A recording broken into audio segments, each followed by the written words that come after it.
કે નટવર નાનો કેળમાં બેઠો છે ને પાછો એમ કે કેતો ગોરી તને ચિતલની ચૂંદડીમાં ગાવી દઉં ને કેતો ઘોઘાના ઘોડલામાં ગાવી દઉં. આ કેવી રીતે બની શકે?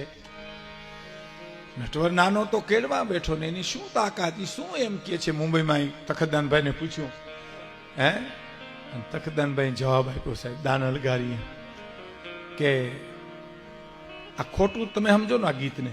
ભાઈ આ વાતું ઓછી કરો બાપા, એ બાજુ વાતું ઓછી પ્લીઝ.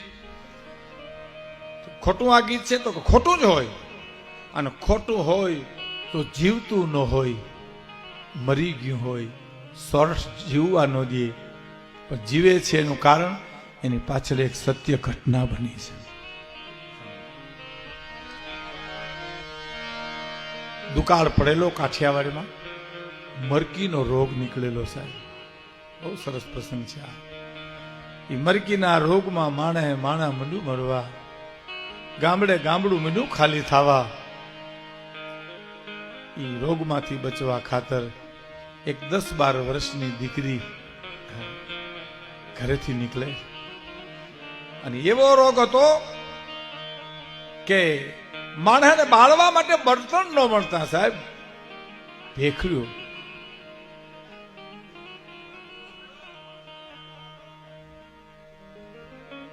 પ્લીઝ શાંતિથી બધા શાંતિથી સાંભળો, શાંતિથી સાંભળો.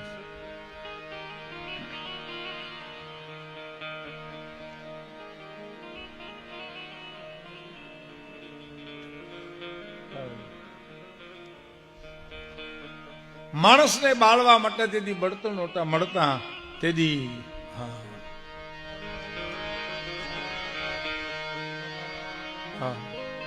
ક્યા વાત, ક્યા વાત. માણસની ઉપર ભેખડું વારી દેવામાં આવતી હતી.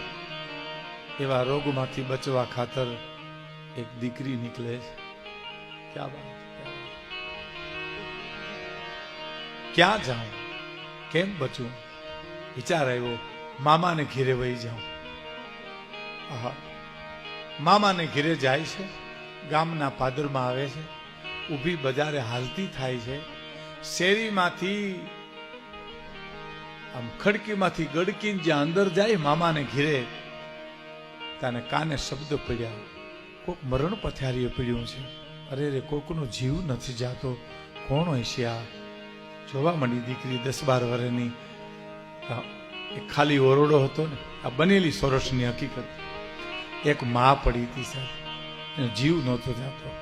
પડખામાં 2.5-3 વર્ષનો દીકરો સૂતો હતો. જીવ જાય આવે, જાય આવે.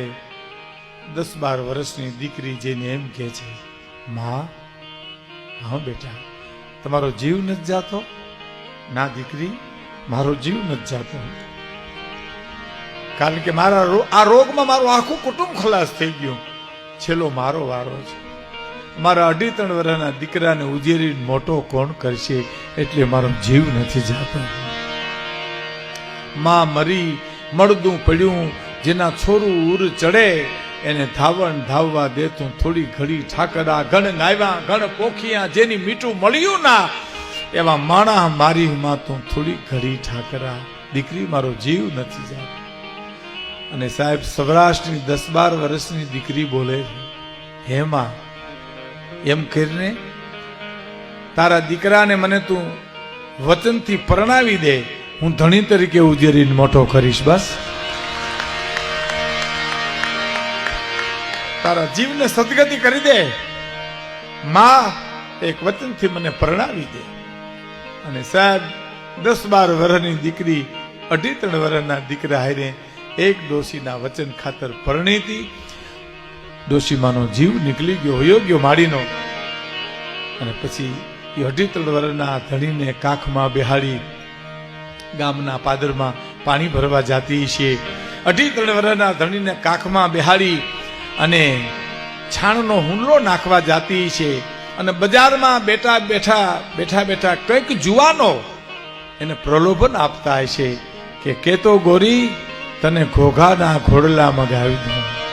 અને તેથી આ દીકરી બોલી હતી કે ઘોડલાનો ઓરનાર રે કાનો રમે છે મારી કેળમાં. નથડીનો ઓરનાર કાનો રમે છે મારી કેળમાં. ચૂંદડીનો ઓરનારે કાનો રમે છે મારી ખેડમાં.